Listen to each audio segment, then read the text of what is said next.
Bonjour à tous et bienvenue ce matin. Je suis heureux de vous accueillir avec Stéphane et moi-même, Laurent Dubernet de Synergie et Stéphane Ingold de Gouache. Ce matin, on Bonjour va à regarder... tous. Excuse-moi. Bonjour Stéphane. Bonjour Laurent. Et ce matin, ce qu'on va regarder ensemble, en fait, c'est comment gérer vos baux de façon dynamique. Il y a beaucoup d'enjeux au niveau du bail. C'est un point de charge qui est toujours très important dans vos budgets et d'autant plus dans cette période qui est un tout petit peu plus chahutée, un peu plus compliquée. Et ce qu'on va essayer avec Stéphane, c'est de répondre à vos questions et d'essayer en tout cas d'aborder tous les sujets liés au bail et sa vie au quotidien. Peut-être juste avant de commencer, on va vous expliquer comment fonctionne la plateforme sur laquelle nous sommes ce matin. Très bien.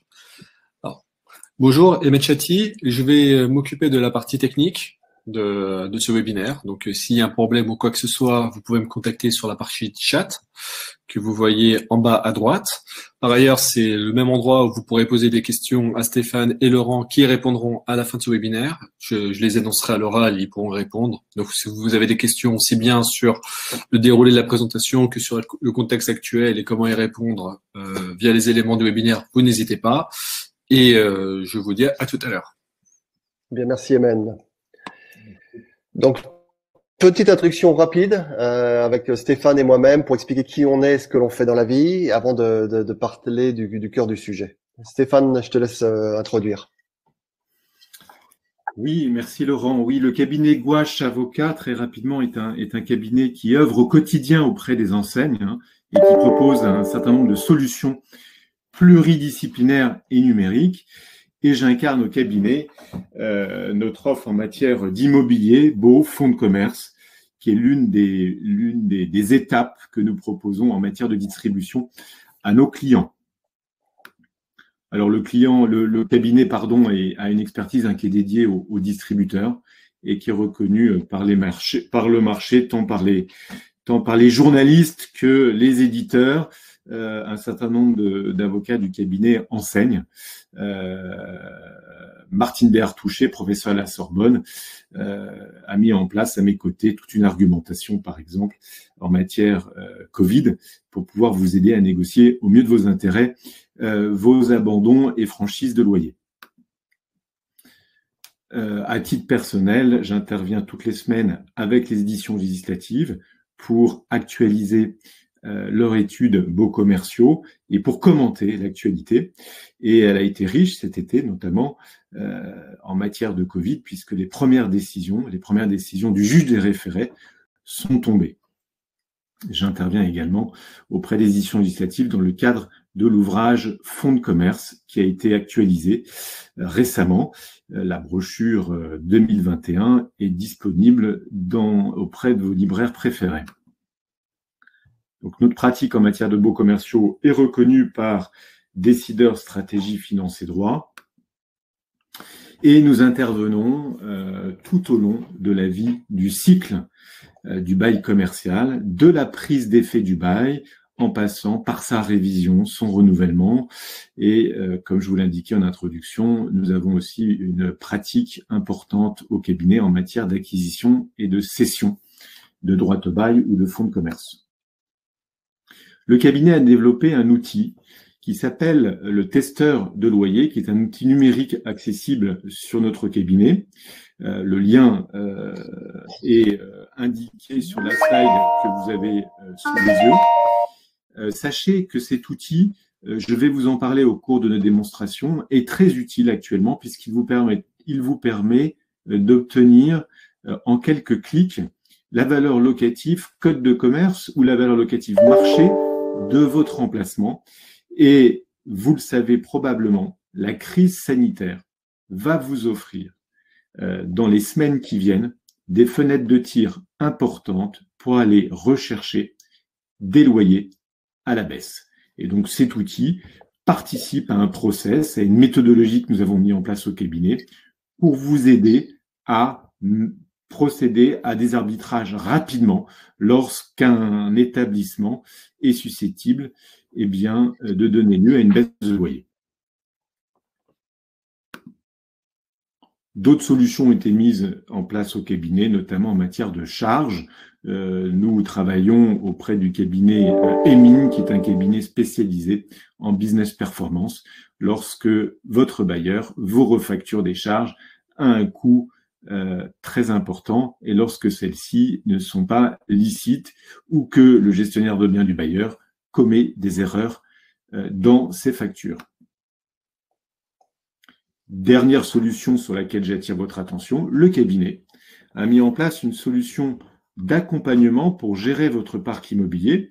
Nous faisons, à l'instar des gestionnaires de biens qui travaillent pour les bailleurs, nous faisons de l'administration des parcs immobiliers, mais pour le compte des enseignes et bien entendu pour vous aider à traiter et à vous accompagner vos échéances en matière de baux commerciaux, eh bien nous utilisons la solution dont va vous parler Laurent, à savoir la solution Synergie. Quelques mots, merci Stéphane, quelques mots sur Synergie, qu'est-ce qu'on fait? On est éditeur de logiciels, notre métier en fait c'est d'accompagner les réseaux globalement, tout ce qui est multi-point de vente, et Dieu sait si c'est compliqué d'animer un réseau à distance avec toutes les contraintes et toutes les difficultés commerciales que ça représente. Pour ma part, je suis membre du Collège des experts de la Fédération française de la franchise et également celle de Belgique et du Canada. Donc je sévis beaucoup dans ce domaine, en tout cas de la franchise et de l'immobilier en général. Notre métier, si vous voulez, quand je vous parlais de réussite, l'idée c'est vraiment mettre tous ses atouts de son côté pour coordonner tous les corps de métier au cœur d'un réseau quel qu'il soit. Donc le service juridique, achat, animation, gestion financière technique. L'objectif, en tout cas, c'est la rentabilité du réseau, la capacité à déployer très rapidement de nouvelles solutions et d'avoir quelque chose de tout à fait homogène. Et pour ce, on a proposé une solution qui s'appelle Synergie, qui est modulaire. Ça veut dire qu'on peut avoir différents modules en fonction de ses besoins, qui est en mode SaaS, qui est dans 6 langues aujourd'hui, toutes les langues européennes, qui peut s'intégrer avec le système d'information. Et Dieu sait si en termes de bail, c'est important, que ce soit lié à votre comptabilité, avec tous les moyens de paiement et souvent on a des liens avec SAP. Que ce soit centralisé, que toute l'information et que tous les acteurs qui ont besoin de se connecter à la plateforme puissent le faire rapidement et simplement. Quand je parle de gestion complète du cycle de vie, c'est de pouvoir gérer aussi bien l'aspect de développement d'un réseau, et c'est important, donc trouver le bon emplacement, monter un plan de développement avec le bon franchisé ou en exploitation directe, selon le choix stratégique qui est fait, et gérer derrière l'aspect contractuel, donc le bail sur lequel on va revenir, mais également travaux jusqu'à l'ouverture du magasin. Et là, il y a un très gros enjeu, en tout cas, de faire les travaux au moindre coût et que ce soit un coût qui soit dans la durée, c'est-à-dire qu'on va travailler sur le coût total de possession de l'asset. Donc, s'assurer que ce qu'on installe dans le magasin va derrière être exploité à moindre coût sur une durée la plus longue possible et le plus rapidement possible, parce que l'enjeu, c'est d'ouvrir le magasin. Et derrière toute la partie basse, qui est la partie exploitation opérationnelle, donc la maintenance du magasin, bien sûr, mais également tout ce qui est visite, plan d'action pour s'assurer de l'homogénéité du réseau, de la qualité du service, de l'accueil, et également tout ce qui est obligatoire et contractuel, mais également tout ce qui est vente et autres domaines jusqu'aux achats. L'objectif, c'est que toutes ces personnes que vous avez ici, qui sont propres à votre réseau ou extérieures à votre réseau, qui sont parfois des prestataires, j'ai des fournisseurs, j'ai des experts comptables, des banquiers, que toutes ces personnes-là puissent travailler efficacement ensemble pour partager de l'information, pour s'assurer, par exemple, que quand on fait des travaux dans un magasin, que le bail ne s'arrête pas 3 mois plus tard, ou il y a beaucoup d'anomalies de ce type-là qui coûtent fort cher, ou de louper une échéance au sein d'un réseau, par exemple. Et on a aujourd'hui 290 enseignes clientes. Tous les secteurs d'activité sont présents, principalement en France, en Belgique, mais également au Canada. Et la solution est déployée via nos clients dans le monde entier. Et 120 pays, en tout cas, ont la solution Synergie aujourd'hui implantée. Stéphane, je te laisse reparler un petit peu du cycle de vie du bail et comment vous l'adressez. Oui, très bien. Alors, ce qu'on vous propose au cours de cette présentation, c'est d'aborder les différents points, différentes grandes étapes de la vie du bail. On commencera par le projet de bail. Ensuite, nous abordons la signature, son exécution. Nous vous dirons quelques mots sur la révision du bail, ou plus précisément sur la révision du loyer, qui est un sujet auxquels vous allez vous atteler dans les prochaines semaines, compte tenu de la crise. Et enfin, on vous dira un petit mot sur le renouvellement. Ça vous permettra de comprendre tout l'intérêt de la solution Synergie.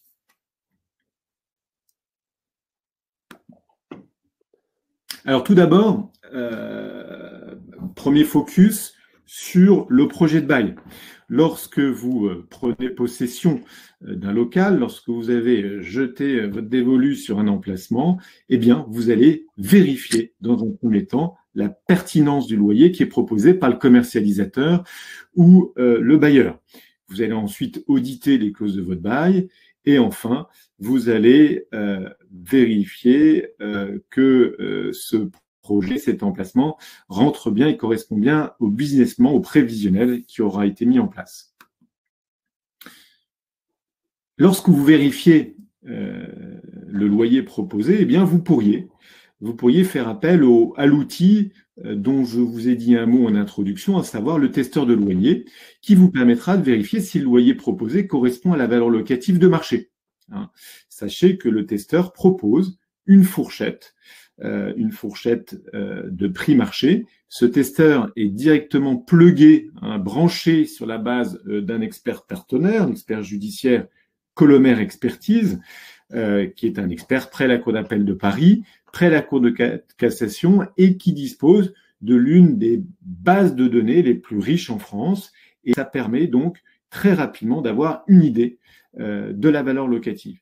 Si le loyer proposé apparaît trop élevé, eh bien, le cabinet sera à vos côtés pour vous aider à fournir des éléments de négociation et à rédiger votre lettre d'intention.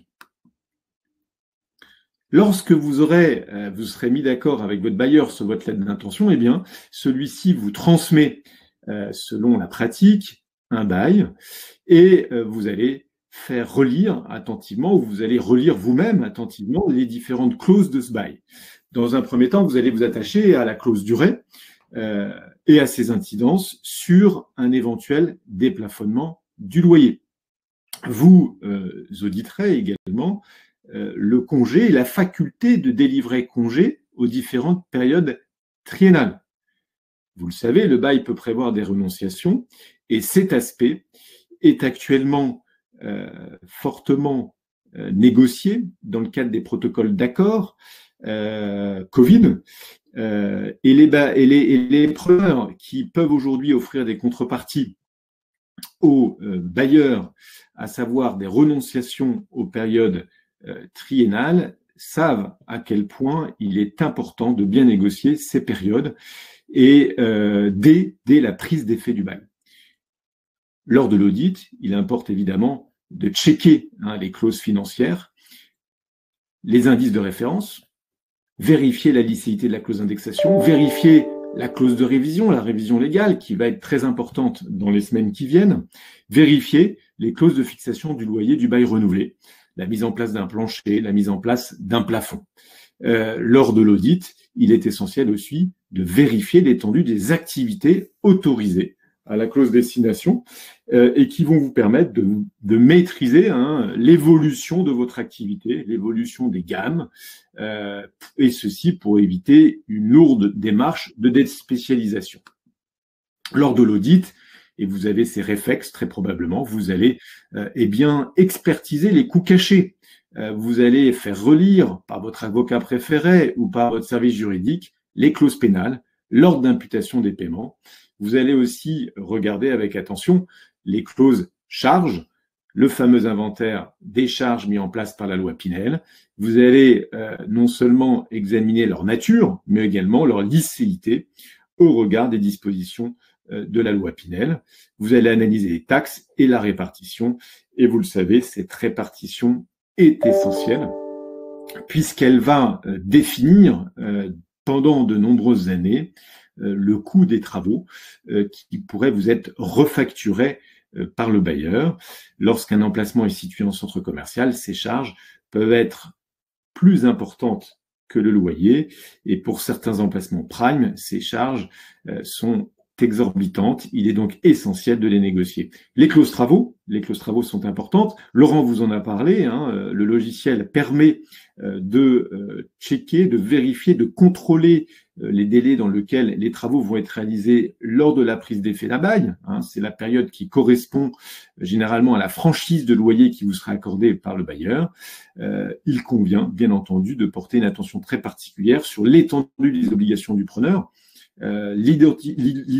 Identifier les obligations du bailleur, son obligation de délivrance. La fameuse obligation de délivrance dont nous parlons tant actuellement dans les négociations Covid, puisque vous savez que l'argumentation généralement opposée par les preneurs au bailleur consiste à dire que celui-ci a été privé de la possibilité d'exécuter normalement son obligation de délivrance. Certes, le bailleur n'est pas responsable. Il n'est pas responsable de ce manquement à son obligation de délivrance. Il n'en reste pas moins que la force majeure que constitue la pandémie, que constituent les mesures administratives de fermeture ou de confinement, ont affecté cette obligation de délivrance et le preneur en contrepartie est en mesure, selon la doctrine de notre cabinet, est en mesure de ne pas régler ses loyers. Donc la clause travaux est importante et la clause travaux, elle est importante aussi concernant les éventuels travaux qui seraient réalisés par le bailleur au cours du bail, de la vie du bail, et la clause de souffrance doit être donc sévèrement révisée ou négociée. J'attire également votre attention sur les clauses cession. Dans un bail, il est essentiel évidemment de vérifier la clause cession, que vous puissiez donc céder votre fonds de commerce à une large cible d'acquéreurs. Si votre objectif, c'est de céder votre fonds à terme ou au cours de la vie du bail, il conviendra de vérifier aussi les clauses sous-location ou de location-gérance. Dans le cadre d'un réseau, vous pourriez être amené, à tester un futur franchisé dans le cadre d'un contrat de location-gérance ou encore à faire monter un salarié, à le responsabiliser et à lui donner des objectifs en lui offrant un contrat de location-gérance.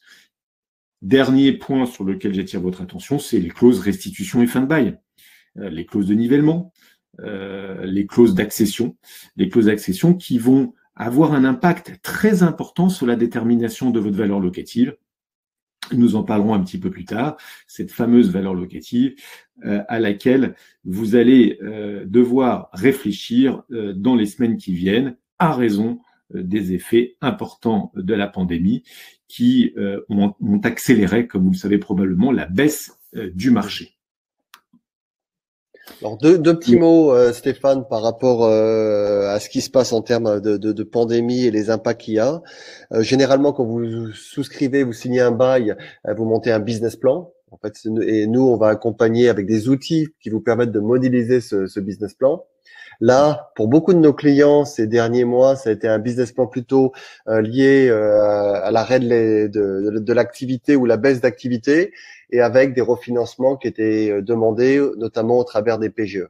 Donc, dans le petit exemple que je vous montre ici, c'est un de nos clients avec qui j'étais juste avant, pour lequel il y a un de ses clients qui demandait un PGE d'un montant de 200 000 euros, avec tout ce qui est déféré, bien sûr, et la durée de 5 ans.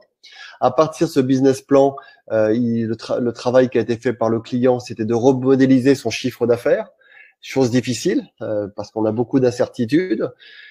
Donc là, on retrouvait en tout cas la baisse et l'impact qu'il y a eu sur l'arrêt total de l'activité pour ce client-là mars, avril, mai dernier, en tout cas partiellement, et la baisse d'activité pour la fin de l'année. Et à partir de là, le client a fait les impacts loyers, c'est-à-dire le bailleur avait proposé en tout cas d'avoir une levée de loyer pendant la période de 3 mois, suspendre la facturation du loyer, donc qui a été prise en compte. Et c'est directement, le business plan a été construit avec les différents éléments. Et ce qui est intéressant, ça permet de voir la trésorerie prévisionnelle et de monter tout le dossier bancaire pour permettre de financer et d'avoir cet emprunt PGE qui est si important pour beaucoup des magasins en ce moment. Donc l'outil de business plan permet de faire deux choses, soit l'installation d'un nouveau magasin dans le cadre d'un nouveau bail, comme l'évoquait Stéphane il y a 2 minutes, ou alors dans le cas d'un réaménagement qu'on parlera un petit peu plus tard, de loyer avec un emprunt à la clé qui va permettre de structurer en tout cas la demande de prêt.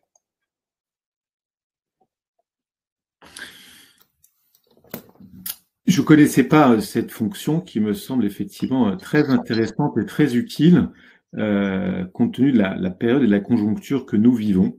Permet de vérifier le taux d'effort, tout à fait. Il y a une chose qui est toujours importante, c'est le taux d'effort loyer ramené au chiffre d'affaires. Et quand ces éléments évoluent, puisqu'en fait le taux d'effort a considérablement augmenté quand le chiffre d'affaires a baissé de façon tout à fait sensible.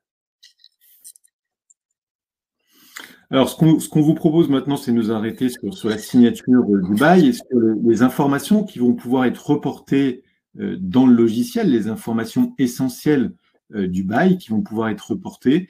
Peut-être que tu peux prendre la main, Laurent, pour expliquer les données. Je vais prendre la main et je vais même faire un petit peu mieux. On va le faire ensemble. On va jouer ensemble. C'est-à-dire, j'ai un bail que je vais créer. Vous avez vous êtes dans le produit directement Synergie pour vous montrer un petit peu à quoi. Je suis sur le point de vente de Suresnes. J'ai un contrat que vous retrouvez ici avec un codification. J'ai toutes mes typologies de contrats. Là, on va être sur une location commerciale, mais on a d'autres d'ailleurs de la location, de la sous-location, un contrat de propriété ou de la location gérance. La position dans laquelle je suis preneur pour ma part. Et ma société s'appelle American Vintage. Vous avez le bailleur et moi en tant que locataire. Quelle est votre surface du contrat? 205 mètres carrés dans ce cas-là. Mon contrat démarre aujourd'hui. On va partir dans cette hypothèse-là. Donc, le 1er décembre 2020 pour une durée de 9 ans. Donc, la durée se calcule automatiquement. Combien d'années fermes? On va être sur 3 ans fermes avec un préavis de 6 mois. Donc, toutes les données vous ont posé en question. Y a-t-il une tacite reconduction à l'issue du contrat, oui ou non? Est-ce qu'il y a une date effective de congé, une date IFRS? Ça, c'est important pour tout ce qui est calcul IFRS. Je ne sais pas si votre société, votre groupe est soumis aux IFRS, mais en fait, pour la dette, c'est important puisqu'elle va être calculée en fonction de cette date. Et les clauses dont parlait il y a quelques minutes Stéphane vont pouvoir être ajoutées ici. Vous avez une bibliothèque de clauses que vous pouvez créer et administrer vous-même. Si je parle de l'entretien ou des travaux, vous allez pouvoir définir différentes clauses. Je pense que je vais avoir des choses au niveau de la maintenance ou des travaux ou la restitution du local. Vous allez pouvoir définir en tout cas à quoi correspondent ces clauses et le contenu des clauses. Très très pratique parce que lorsque la législation évolue, on l'a eu sur le plafonnement il y a quelques années, il suffit de rechercher tous les contrats concernés par cette clause pour pouvoir zoomer dessus et pouvoir les retrouver. Donc là, je vais pouvoir définir mes clauses avec des commentaires. Je vais rentrer mon loyer de base. J'ai négocié bien grâce à Gouache mon montant de mon loyer qui est de 120 000 € annuels. Je peux ventiler mes loyers si j'ai différentes catégories de loyers. Je peux avoir de l'espace commercial, mais également de l'espace de parking ou de stockage, par exemple. On va mettre 120 000 € directement en loyer, que vous retrouvez ici. L'actualisation, donc il y a plus un indice d'actualisation. Et là, vous retrouvez tous les indices de l'outil sur lequel on reviendra tout à l'heure. Et ensuite, tout ce qui est index, quel est le mois de référence que je vais avoir par rapport à mon indice actuel. Une fois que vous avez fait ceci, l'actualisation, vous avez l'indexation qui est faite cette fois-ci. On va se mettre sur du ILC pareil. On va se mettre sur le 3e trimestre 2020, pardon. Définir la date de première indexation, on va dire que c'est au bout d'un an. Donc, à partir du 1er décembre 2021, la référence 3e trimestre, pas de limitation en l'occurrence. Les paiements, comment vous payez de façon trimestrielle, à terme, à échoir, et je le fais par ordre de virement permanent. Pas soumis à TVA. Y a-t-il un loyer variable? Ce que vous pouvez retrouver dans les zones commerciaux souvent. Donc, on va pouvoir définir toutes les tranches liées aux liées au chiffre d'affaires que vous auriez avec des paliers, ce genre de choses. Les coûts uniques qui vous permettent, lorsque vous rentrez, de les amortir. Ça consiste également, si vous êtes incitant bailleur, de pouvoir les prendre en compte et les rentrer dans votre IFRS directement. Tout ce qui est IFRS, c'est également tout ce qui est actualisation, les garanties que vous donnez, caution et garantie, une caution bancaire à hauteur de 15 000 €. Est-ce qu'elle est indexée également? Elle peut être indexée également elle-même sur le même indice que vous avez ici. troisième trimestre 2020 également. Voilà, j'ai terminé, j'ai les charges que pour rentrer, les taxes que je vous avais, mais il m'a fallu quelques minutes, en tout cas, pour rentrer tous les termes de votre contrat et valider votre contrat.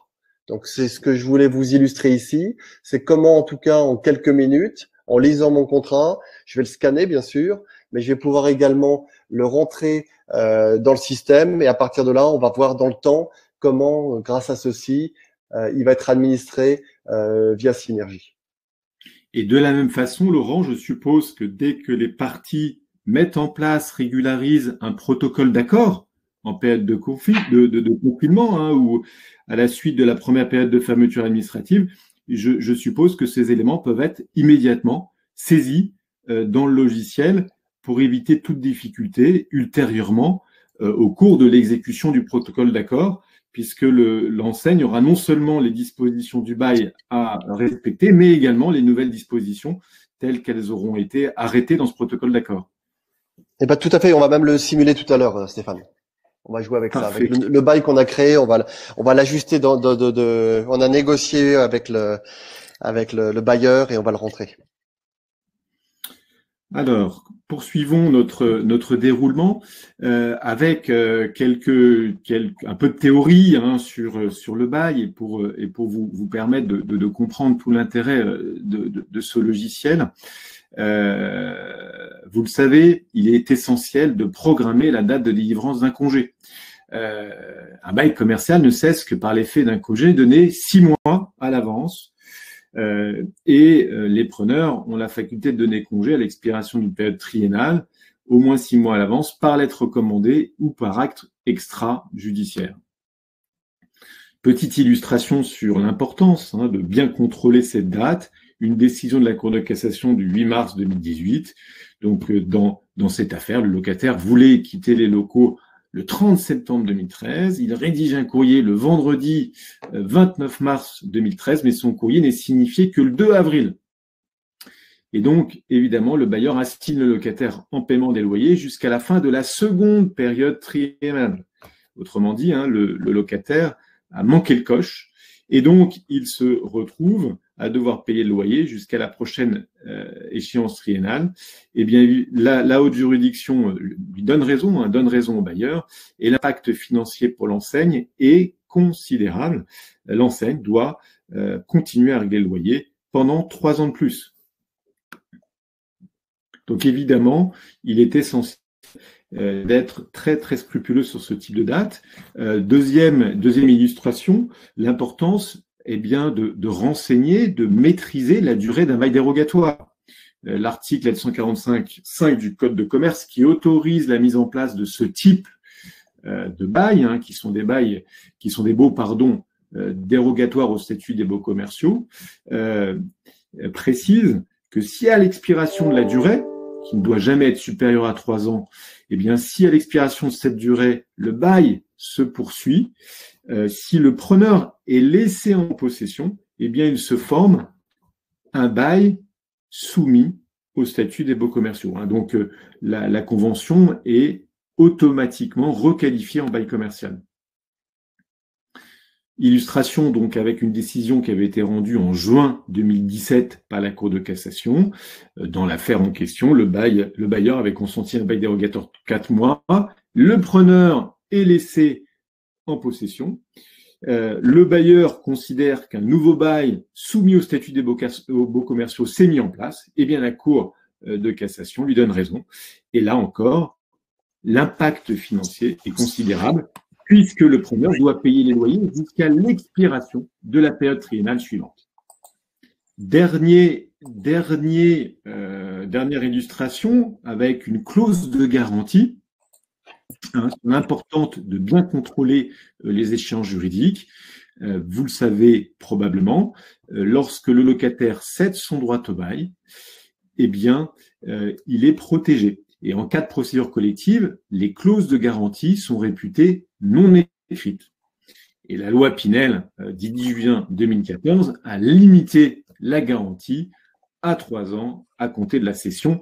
Tous les acteurs maîtrisent bien désormais ce délai de 3 ans. Eh bien, petite illustration avec une décision qui a été rendue en novembre 2017. La question était de savoir si le locataire septennaire peut solliciter la sanction du réputé non écrit. Eh bien, la Cour de cassation répond que cette sanction ne profite qu'aux cédants en procédure collective et que la clause de garantie retrouve son plein effet au profit du bailleur en cas de nouvelle cession. Autrement dit, et c'est ce que vous devez retenir, il est essentiel de contrôler la durée des clauses de solidarité après la cession d'une activité. Et donc, pour la contrôler, il faut être extrêmement bien organisé et le logiciel Synergie vous permet de maîtriser ce type de durée. Nous arrivons à la troisième étape de la vie du bail commercial, l'exécution du contrat, et nous vous proposons d'aborder les clauses d'indexation, la question des factures et enfin la question de la comptabilité. Alors l'indexation des loyers, vous savez comment elle fonctionne, hein, elle est toujours prévue dans un bail commercial. Il s'agit d'une indexation qui est conventionnelle. L'indexation est prévue dans une clause d'échelle mobile et elle s'applique de plein droit, contrairement à la révision légale dont nous parlerons un petit peu plus tard. Donc l'indexation, elle ne doit pas être confondue avec cette révision légale, ni avec l'actualisation dont vous a parlé un peu plus tôt Laurent. J'attire votre attention sur deux décisions qui sont bien connues maintenant par les juristes. Une décision de janvier 2016 et de septembre 2017 de la Cour de cassation, et décisions qui viennent sanctionner les clauses d'indexation qui ne jouent qu'à la hausse ou qui mettent en place des distorsions entre l'intervalle de variation indiciaire et la durée entre deux indexations. La jurisprudence, elle est désormais constante, même si depuis ces deux décisions, la Cour de cassation est venue corriger un petit peu cette décision, cette jurisprudence qui était un petit peu ferme, en déclarant invalide que les seules dispositions illicites et en ne déclarant pas invalide toute la disposition. Il n'en reste pas moins qu'il reste extrêmement important pour les enseignes de bien contrôler la clause d'indexation et de vérifier l'application de cette clause par le gestionnaire de biens ou par le bailleur. Et vous le savez peut-être, en cas de modification du loyer, le bailleur doit adapter sa clause d'indexation et la plupart des gestionnaires de biens oublient d'adapter leur clause d'indexation. Eh bien, l'outil Synergie vous permet de vérifier les indexations pratiquées par le bailleur.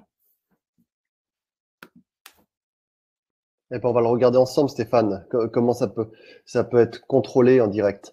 Il faut savoir que lorsqu'on reprend des parcs immobiliers, en tout cas avec tous les baux, c'est à ce moment-là qu'on se rend compte que ce dont vient de parler Stéphane, qu'il y a eu des erreurs d'indexation et on peut retrouver les écarts à ce moment-là. Dans l'outil Synergie, automatiquement, vous avez l'ensemble des indices au niveau européen qui sont disponibles et qui sont alimentés par Synergie à chaque fois qu'ils sont publiés. Le dernier indice ILC est du 26 septembre 2020 que vous avez ici. C'est celui du deuxième trimestre que vous retrouvez. Et vous voyez tout l'historique de l'ILC depuis des années, en tout cas depuis au moins 15 ans, avec l'évolution de trimestre en trimestre que vous avez pu avoir. C'est important. Donc, c'est alimenté dès que c'est publié en direct. Et automatiquement, le bénéfice de tout ceci, c'est que le contrat que vous aviez tout à l'heure saisi, on va pouvoir directement, si je vais dans la partie loyer, retrouver les informations du loyer de base avec son indexation. Donc là, c'est un contrat qui a démarré, et vous voyez, à fin janvier, au 1er décembre 2020, aujourd'hui, vous voyez l'évolution du contrat qui est de 6,5%, qui est lié aux différentes indexations. Donc vous avez le montant de base qui est de 120 000 € qui a été ventilé, et vous voyez la base du loyer qui était le premier trimestre 2013. Et si je regarde le détail ici, vous avez tout le détail de l'indexation année après année qui vous permet de mapper, en tout cas, en fonction des différents ajustements que vous avez pu passer, mais qui vous permet de contrôler automatiquement que les montants, en tout cas facturés par votre bailleur, sont corrects. Et pour ça, comment font nos clients? Automatiquement, la facture attendue est générée par Synergie. ce qu'on appelle la facturation. Et simplement, si le montant est correct, il suffit de valider au travers de Synergie la facture pour que celle-ci soit directement soit envoyée en paiement si vous êtes connecté à votre banque ou directement à votre comptabilité pour que l'enregistrement de la facture soit correctement comptabilisé. Donc ça, c'est le premier élément qui est très très important, qui est lié à cette partie, en tout cas indexation, qui peut être contrôlée de façon automatisée. Et le second volet qui est lié directement est la facturation. C'est-à-dire qu'automatiquement, une facture attendue avec les charges et le loyer est générée par le système. Et cette facture-là, ce que je vous disais tout à l'heure, j'en ai pas dans ce jeu de démo ici, mais automatiquement, cette facture-là, en la validant, parce que vous vous dites elle est correcte, elle correspond à mon attendu, directement, ça va vous permettre de pouvoir l'envoyer en comptabilité à partir de là. Je te redonne la main à partir de là. Je supprime mon partage d'écran et normalement, je te redonne la main sur le contrôle des factures de charge, Stéphane. Oui, alors dans votre pratique et en votre qualité de juriste, eh bien ou de gestionnaire, vous allez non seulement contrôler l'indexation, mais également les factures de charge. Et toutes les charges ne sont pas refacturables. L'article R145-35 du Code de commerce liste les charges non récupérables et prévoit une exception au principe de répartition en fonction de la surface exploitée.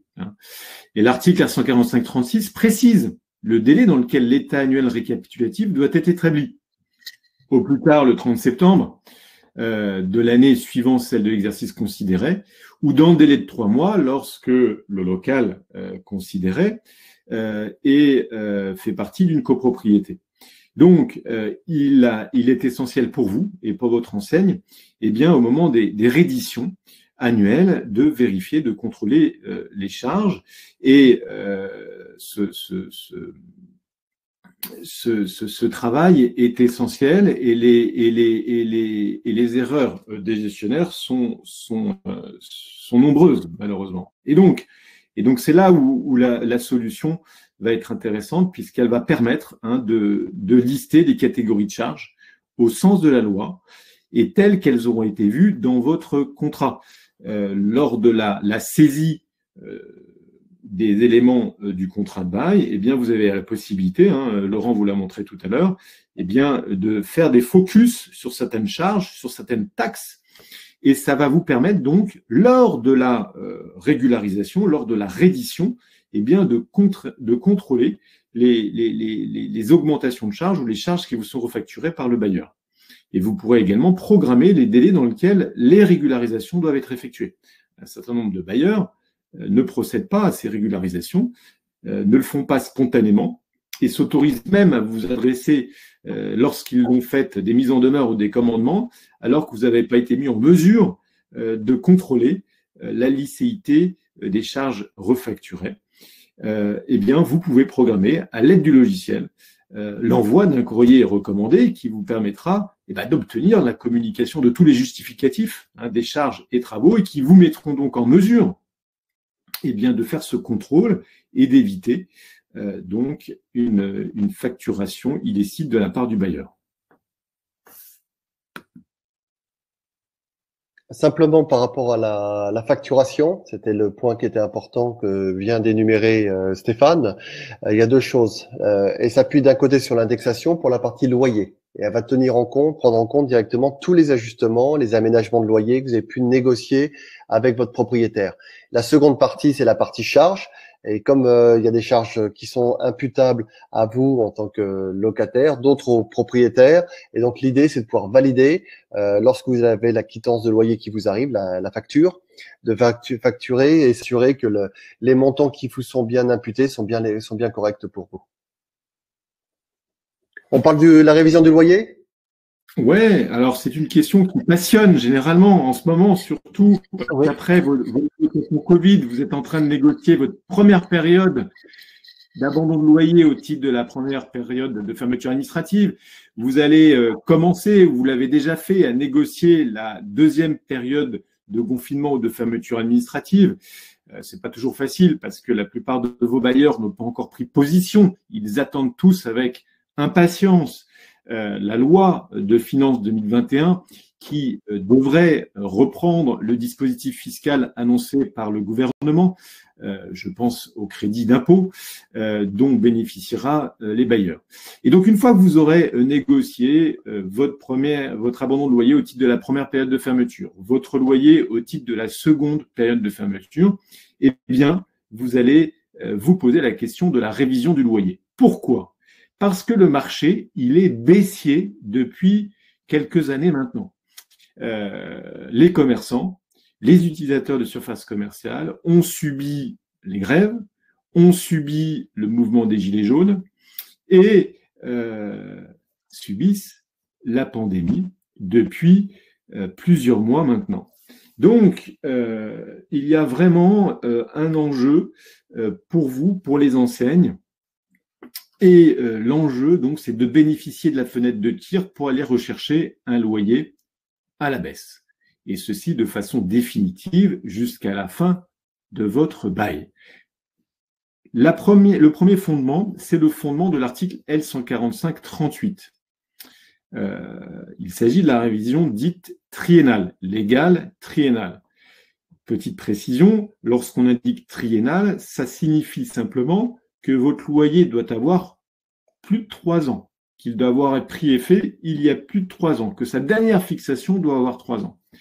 Cette révision dite triennale n'a rien à voir avec les échéances triennales, le 3, 6, 9, dont nous avons parlé un petit peu plus tôt. Donc, votre loyer peut être fixé à la valeur locative inférieure au loyer en vigueur si 2 conditions sont réunies. La première condition, c'est la modification matérielle des facteurs locaux de commercialité. Qu'est-ce que ça signifie ? Au sens de la jurisprudence, une modification matérielle, se traduit généralement par des travaux dans votre secteur, dans votre quartier, dans la rue dans laquelle votre établissement est situé. Des travaux qui auraient été mis en place par la collectivité, des travaux qui auraient été mis en place par un opérateur privé dans un immeuble voisin. En période de pandémie, cette modification matérielle pourrait également être trouvée dans la vacance des cellules et des emplacements commerciaux situés à proximité de votre propre établissement.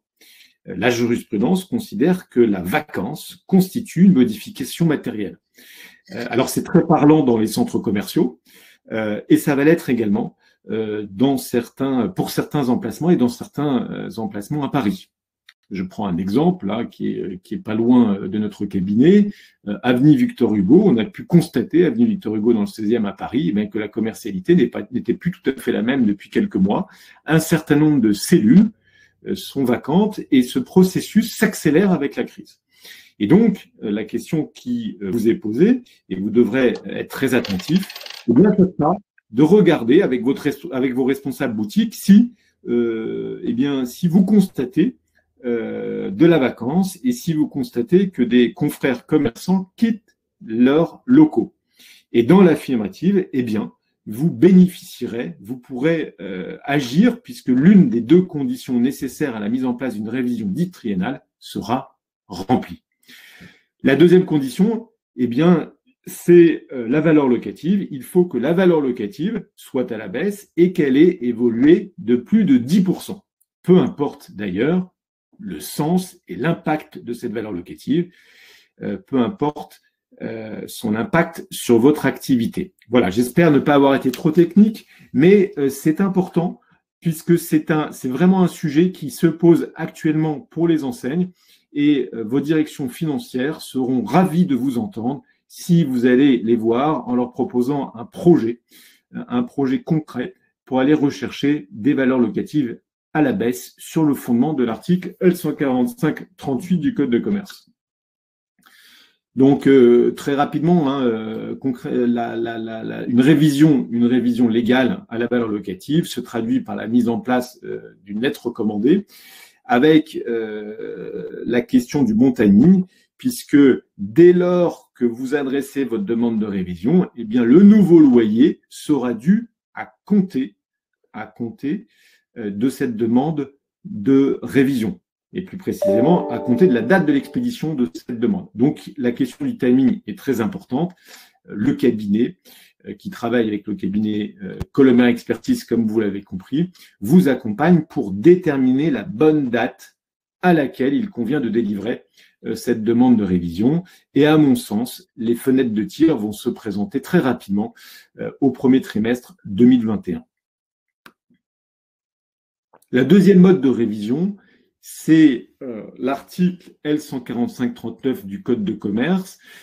C'est la possibilité de solliciter donc une révision à la baisse de votre loyer si le loyer a évolué de plus de 25% depuis sa dernière fixation. Aujourd'hui, les conditions ne sont pas remplies pour agir sur ce fondement, mais ça avait été le cas.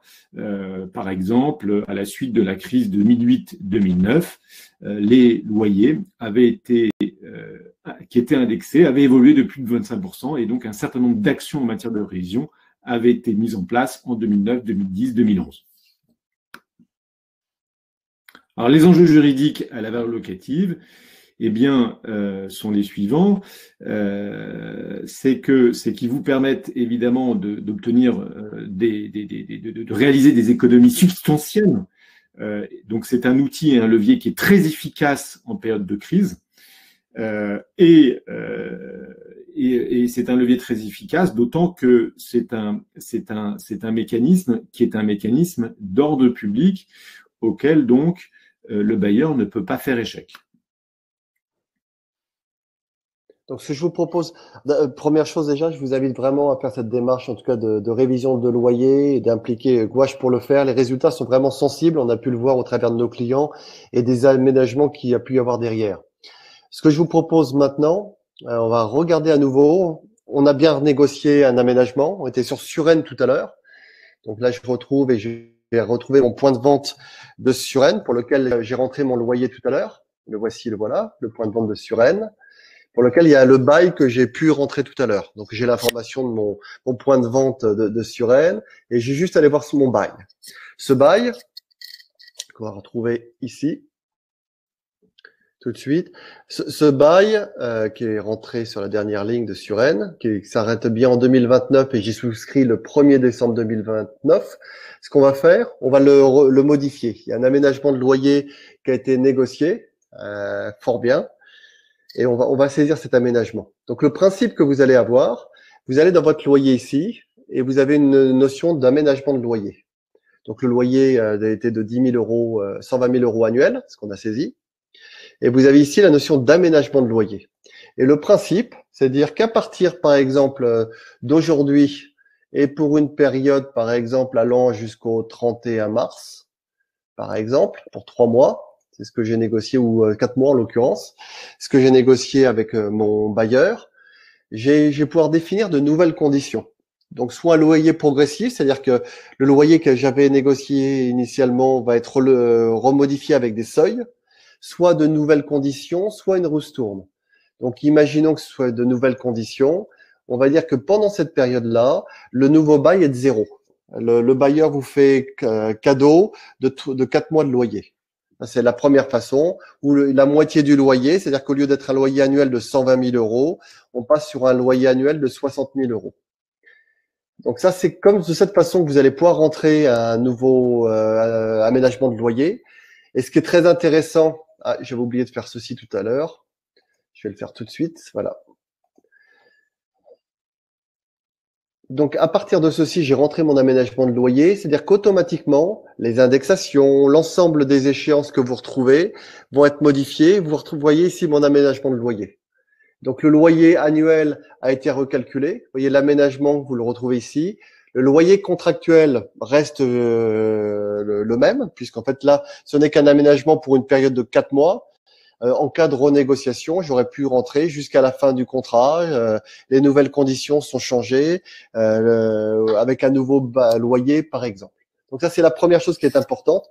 Dans le cas d'un aménagement, je vais avoir tout l'historique lié à ce contrat avec les nouvelles conditions que vous avez introduites aujourd'hui, le 1er décembre. C'est moi, Laurent Dubernet, qui les ai introduites. Donc tout l'historique est marqué exactement dans l'outil. La seconde chose qui est intéressante, Stéphane en parlait tout à l'heure, c'est la notion d'échéance. Un bail se renouvelle, il y a des résiliations, il y a des indexations qui ont lieu. L'outil, en fonction de contrats que vous mettez en place, va vous proposer en fait des tâches. Est-ce que votre contrat, en fait, vous vous souvenez, on l'a créé aujourd'hui. Donc la prochaine échéance, en tout cas de résiliation, puisque c'était 3 ans ferme, vous la retrouvez ici avec un préavis de 6 mois automatiquement. Et là, si vous voulez en fait donner un congé côté preneur, côté bailleur ou sans offre, vous allez pouvoir directement le notifier au travers de l'outil avec toute la documentation qui est fournie. Et donc des alertes automatiques vous êtes renvoyées. L'objectif étant de n'oublier aucune échéance et d'être rappelé automatiquement par l'outil. Ce que disait Stéphane tout à l'heure, c'est que louper une échéance peut coûter cher. Vous êtes reparti pour un nouveau bail, pour une durée sur lequel vous n'êtes pas forcément en vie ou des conditions nouvelles qui ne vous satisfont pas. Donc ça, c'est un point qui est extrêmement important et je vous invite en tout cas à rentrer ces informations. Ça te va, Stéphane? Je crois qu'il y a une dernière partie que je vais démarrer. Voici, voilà, pour la conclusion. Oui, sur l'une des dernières étapes de la vie du bail, son renouvellement, la fin du bail. Donc, on vient d'en parler, l'importance d'anticiper les échéances. Le bail ne prend fin que par la délivrance d'un congé ou d'une demande de renouvellement. Et si l'acte n'est pas délivré à temps, eh bien, les conséquences financières sont importantes. Le déplafonnement en cas de bail qui a duré plus de 12 ans, c'est une grande règle que vous connaissez tous. Et lorsqu'on ne respecte pas la valeur, l'échéance, eh bien la valeur locative, code de commerce, pourrait augmenter. C'est pas le cas en ce moment, à raison de la pandémie, mais dans 9 ans ou dans 12 ans, la valeur locative pourrait exploser et vous retrouveriez face à un risque très important si la valeur locative était déconnectée par rapport à votre loyer. Donc, il importe de gérer ce virage au mieux de vos intérêts.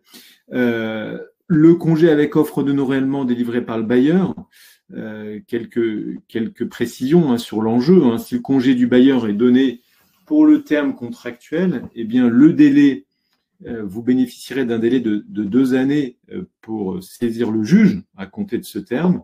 Et si le congé est donné pour une date postérieure au terme contractuel, au cours de la tacite prolongation, eh bien les parties bénéficient d'un délai de 2 années pour saisir le juge. Donc là, je suis en train de mettre le doigt, d'attirer votre attention sur le délai de prescription judiciaire pour contester la fin d'un bail. Ce type de délai doit être maîtrisé. Il est essentiel pour une ancienne de maîtriser également les délais judiciaires. Et donc là, j'attire votre attention sur ces délais judiciaires. La demande du renouvellement du preneur, pour une demande de renouvellement, le délai de prescription court à compter de la date du point de départ du bail renouvelé. Donc tous ces délais doivent être parfaitement maîtrisés. Le logiciel permet donc de gérer au mieux de vos intérêts le virage du renouvellement et vous permet de contrôler donc le délai des actions judiciaires. Donc, en fonction de la législation de chaque pays, parce qu'en fait, au niveau européen, on n'a pas que des 369, on a différents types de contrats. Automatiquement, les échéances vont être planifiées avec des systèmes automatiques de relance. L'objectif étant de louper aucune échéance et ensuite de pouvoir documenter en cas de renouvellement, d'arrêt ou de résiliation, tous les documents qui vous permettent de sortir proprement de votre bail, en tout cas avec tous les éléments, en tout cas négociés avec votre bailleur.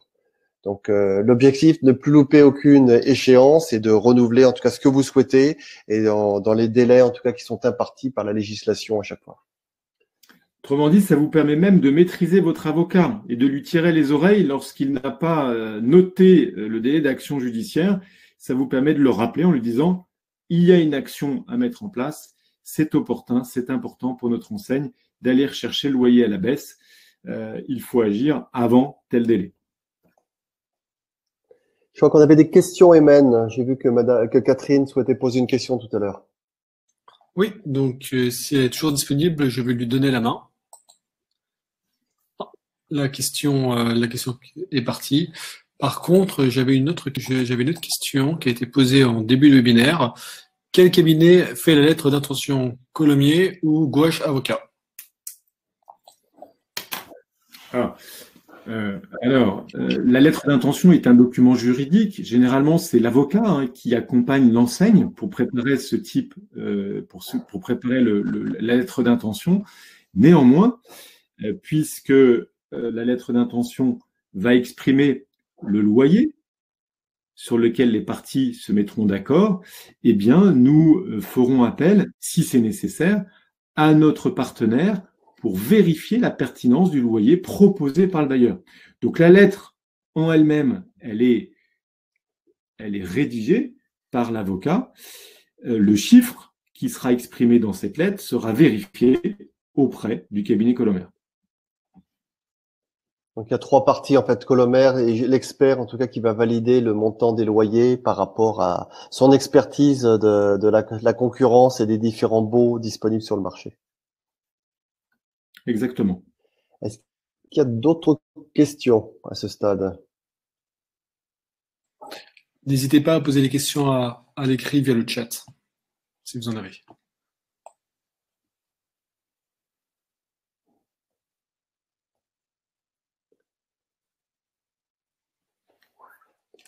Madame Sosa te remercie.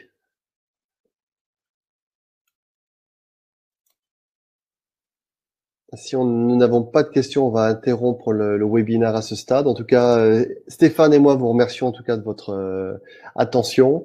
Si vous avez d'autres questions, si vous avez nos coordonnées, Stéphane et moi-même, en tout cas directement sur cette présentation. Emen va vous faire parvenir le support de la présentation également. Et si vous voulez continuer en tout cas et échanger sur des cas pratiques, c'est avec le plus grand plaisir. En tout cas, on vous remercie l'un et l'autre. On vous souhaite une excellente journée et de très très belles fêtes de fin d'année. Au revoir. Très bonne fin de journée. Au revoir à tous.